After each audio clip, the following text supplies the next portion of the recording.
centre de vous-même. Avec les outils de la Gestalt thérapie et mon expérience, je vous guide dans cette grande aventure.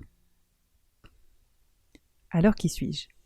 Je m'appelle Céline Doré, je suis Gestalt praticienne alignée en Loire-Atlantique. J'accueille dans mon cabinet ou en visio tous les adultes pour différents motifs de consultation. J'accueille en particulier ceux qui sont sur le chemin du devenir parent. Qu'est-ce que j'entends par le devenir parent ? Pour moi, c'est tout le chemin depuis les premiers questionnements sur votre désir d'enfant jusqu'à trouver votre identité de père ou de mère une fois que vos enfants sont là. Ce podcast, c'est à la fois un zoom sur des moments de ce parcours du devenir parent, décortiqués par différents angles, et aussi des concepts plus transverses de la Gestalt thérapie qui pourront parler à tout le monde, comme par exemple l'abondance. Comment je vais procéder concrètement ?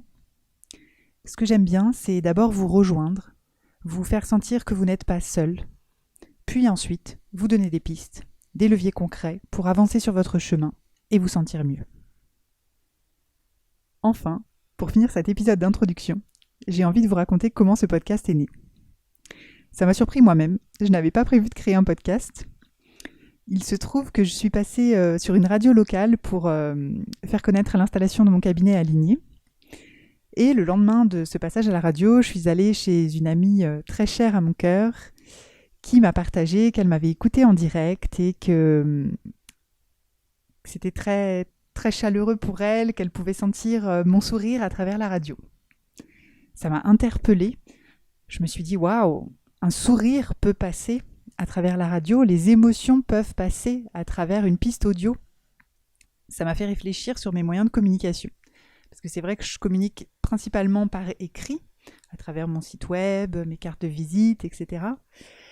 Et finalement, très peu par la vidéo, un tout petit peu sur les réseaux sociaux, et puis pas du tout par l'audio. Je me suis dit, c'est vrai que c'est un média quand même génial et qu'on passe tellement plus de choses que par l'écrit.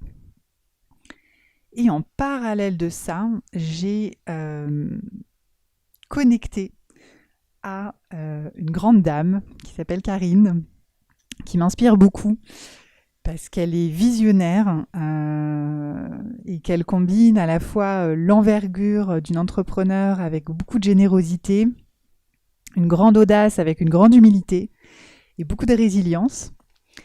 Et cette femme a un blog très fourni, très riche. Et il y a quelques années, elle a créé un podcast dans lequel elle lit finalement ses articles de blog et elle les commente. Et c'est vrai que j'aurais pas eu l'idée de faire ça si j'avais pas eu ce modèle. Je ne sais pas si d'autres personnes le font. Moi, je ne connais que Karine qui le fait.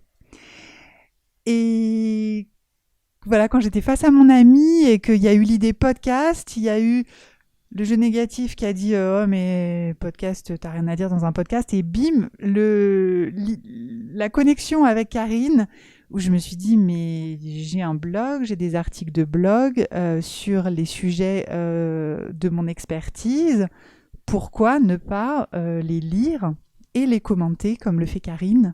C'est effectivement beaucoup plus vivant, beaucoup plus spontané. Ça ajoute un côté plus proche dans l'échange et puis plein de précisions en plus de l'article qui lui est plutôt structuré et concis. Je me sens chaleureusement accompagnée par ces deux femmes, Karine et mon amie.